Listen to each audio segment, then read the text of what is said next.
Je rajoute mes 900 grammes à l'intérieur. Puis maintenant, qu'est-ce que je vais venir ajouter? Du riz. Du riz directement à l'intérieur. Comme ça, on aura vu des soupes repas avec des pommes de terre, des soupes repas avec des petites pâtes maison. Ici, des soupes repas avec des légumineuses. Et là, avec du riz à l'intérieur. Maintenant, je referme mon Thermomix. J'ai donc mis mon bouillon, j'ai tout mis à l'intérieur. Je place mon Varoma sur le dessus contenant mes légumineuses et mon porc haché. Et là, je lance ma programmation qui est de 35 minutes.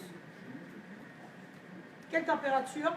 Varoma, parce que j'ai placé mon Varoma sur le dessus. Ma vitesse, je vais mettre vitesse 1 et je prends garde à cliquer sur sens inverse parce qu'à l'intérieur, il y a mon. Est-ce que ça va? Ça va ou pas? Oui, madame. Il n'est pas lavé exactement. Ben c'est ça, parce qu'en fait, la dame me dit le riz n'est pas lavé. Parce que vous savez que quand vous cuisez du riz au Thermomix, il faut toujours le rincer avant cuisson pour enlever l'excédent d'amidon, parce qu'il va cuire dans son panier. Vous savez, quand on cuit du riz au Thermomix, c'est dans le panier comme ceci. Et donc, il part serré dans un panier, dans un liquide froid. Si on ne le rince pas au préalable pour enlever un maximum d'amidon, alors il va être tout collé, ça va faire ce que j'appelle la galette. Et pour finir, rien ne va cuire dans le Varoma parce que ça va faire comme une barrière à la vapeur. D'accord? Donc le riz au Thermomix cuit toujours dans le panier et il faut toujours le rincer longuement au préalable.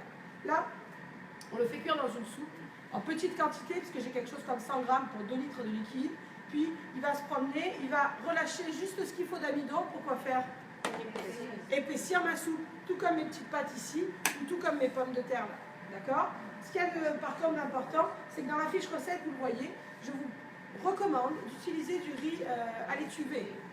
C'est important parce que si vous prenez du riz basmati ou du riz au jasmin, des bons riz entre guillemets, ce qui va se passer, c'est qu'ils vont se défaire. Ils vont comme partir un peu dans la soupe, alors qu'avec un riz à l'étuvée, on va garder c'est pas le croquant du riz, là, mais le rebondi, la mâche, on veut quand même mâcher du riz à l'intérieur. Si vous prenez des bonnes sortes de riz, finalement, ça va se défaire. Donc je vous recommande d'utiliser du riz à l'étuvée. Ça va pour ça? Tout le monde suit? Tout le monde va bien? Oui, monsieur? Proposant à madame de mettre au lieu de la viande des pois farcis. Oui, bonne remarque, effectivement, très bonne remarque. Vous avez entendu, on en avait vu une fois comme ça. Madame disait, j'aimerais pas mettre de viande dans ma soupe, qu'est-ce que je peux mettre? On a cité évidemment les crevettes, on a cité des légumineuses, mais tout à fait, des pâtes farcies, mais même achetées dans le commerce, fraîches, là, des tortellini ou des choses comme ça. Vous les placez sur votre plateau, vous les faites cuire à la vapeur de votre soupe et ça va être super. Merci, effectivement. Est-ce que ça va? Ici, on va s'en aller pour regarder notre soupe campagnarde qui vient de sonner. Donc là, votre Varoma a sonné. Comment on fait pour ouvrir son Varoma? Évidemment, moi je suis de côté, vous êtes de face à la maison, donc vous avez vos deux mains. Moi j'ai comme un bras un peu trop court. Donc là, vous prenez vos deux mains, vous ouvrez votre Varoma comme ceci. D'abord, ça sert à quoi? La vapeur va s'échapper, ça évite que vous la preniez dans la figure. Et là, en faisant ça, on ne reste pas 10 minutes, hein, c'est ce que je parle. On l'ouvre, on fait ça, puis on le retourne sur le comptoir. Le fait de le rentrer dans le Varoma, ben, le jus qui est sur le couvercle va écouler dans le Varoma au lieu de baver tout le long de votre Thermomix. D'accord? Ensuite, le Varoma, vous pouvez l'attraper à pleine main. C'est chaud, mais ça n'est pas brûlant. On en a parlé tout à l'heure au début du cours. C'est pour ça que le Varoma est en plastique alimentaire, parce qu'on est capable de le manipuler sans se faire mal, sans se brûler. D'accord? Ici, à l'intérieur de notre Varoma, on se rappelle qu'on avait mis du porc haché. Je vous l'avais dit. On avait beau l'avoir un petit peu. Vous voyez hein, là-dessous? On avait beau l'avoir un peu concassé, on va recommencer à faire ça parce qu'en cuisant, la viande se colle. On se rappelle qu'on est en train de faire une soupe repas, donc on aimerait ça avoir des morceaux pas trop gros pour qu'on soit capable de l'attraper à la cuillère. Donc avec ma spatule, je concasse mon porc, je viens le placer à l'intérieur de mon plat de service comme ceci. En dessous, on va retrouver notre chou de Savoie, notre chou frisé qu'on avait haché, qu'on vient placer à l'intérieur de notre soupière également. Ici, on ouvre. À l'intérieur, qu'est-ce qu'on a? Notre panier qui contient, vous vous rappelez, des pommes de terre. Le panier, quand on le place dans le Thermomix, il n'y a pas de cran. Vous voyez? Je suis capable de le tourner, je suis capable de bouger comme je veux. Vous savez qu'ici, il y a un petit trou. Vous savez qu'ici, votre spatule, elle a un petit bec. On n'envoie pas les doigts pour sortir son panier. On n'appelle pas son mari avec ses pinces de garage ou je ne sais pas quoi. La spatule du Thermomix est faite exprès. Vous voyez que la fente de votre spatule, elle est comme légèrement arrondie. Elle n'est pas droite. Vous comprenez? Vous voyez ce que je vous dis? Ça veut dire que quand on va rentrer, on va faire un geste en arrondi. Et quand on va sortir, on fait aussi un geste en arrondi. C'est fait exprès pour des raisons de sécurité. Si vous cherchez à rentrer droit, vous ne rentrerez pas. Et si par exemple vous avez réussi à rentrer par on ne sait quelle magie, mais vous cherchez à ressortir comme ça ne sortira pas. C'est dur là, voilà, au début je me suis énervée 2 heures avec ça, ça va. Donc on s'appuie sur son Thermomix n'importe où sauf sur le bol parce qu'il est chaud. Puis on prend sa spatule, on la fait tourner pour qu'elle soit dans le bon axe, en général c'est en face. On fait un beau geste en arrondi en tirant comme ceci. Et puis là, on est capable donc d'égoutter ici nos pommes de terre, mais ça peut être son riz, ça peut être ses pâtes, peu importe ce qu'on a mis à l'intérieur. Nous ici, on va venir ajouter nos pâtes à l'intérieur de notre soupière. On retire tout ça. Évidemment, toutes les parties de notre thermos vont à la vaisselle. Tout le monde sait ça, le varoma, le bol, la spatule, tout va à la vaisselle, sauf ça. Ici, qu'est-ce que j'ai?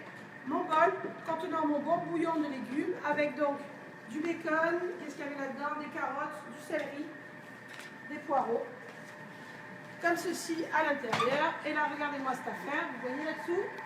Si ça, c'est pas une bonne soupe campagnarde, hein? Des patates, des légumes, du bacon et de la viande hachée. Ça vous parle? Maintenant qu'on a vu ça, on n'a pas encore abordé ce point-là. Quand on voit ce bol-là, arrêtez avec vos histoires du « le thermix c'est bien, mais dans ma famille on mange beaucoup, pour plus de 4 personnes, on n'est pas capable de cuisiner. » Excuse là, mais il y en a là de la soupe, plus pour 4. Hein. Je ne vais pas aller jusqu'à 12 non plus, mais on est capable de manger à 6 sans problème sur cette soupe. Et si vous vous reprojetez en arrière dans ce qu'il y avait dans mon thermomix, est-ce que j'avais la place de mettre plus de viande hachée? Oui, j'avais la place de mettre plus de viande hachée, puisqu'on a dit que sur le plateau, même si c'est blindé, c'est pas grave, parce qu'il y a des trous sur les côtés. Est-ce que j'avais la place de mettre plus de choux dans mon aroma?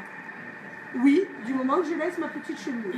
Est-ce que j'aurais dû mettre un peu plus de carottes, un peu plus? Oui, sans exagérer, parce qu'à un moment donné, il faut être capable de rentrer ton panier. Mes pommes de terre à l'intérieur, est-ce qu'il était plein mon panier? Est-ce que j'aurais pu en remettre? Oui. Donc, est-ce que vous comprenez dans cette démonstration que arrêtez avec vos histoires de thermomix, c'est trop petit pour moi? Encore une fois, c'est vous qui êtes trop petit. Si vous enclenchez votre cerveau, une fois que, non mais sérieusement, vous comprenez? Quand vous aurez compris le fonctionnement, les bases du thermomix et la logique du thermomix qui finalement est simplicité, facilité, vous êtes capable d'optimiser l'utilisation de thermomix. Chaque recette, les recettes du livre vert, ma cuisine au quotidien, ou du livre à table avec thermomix pour votre M31, les recettes de base, thermomix, elles sont toujours pour 4 personnes.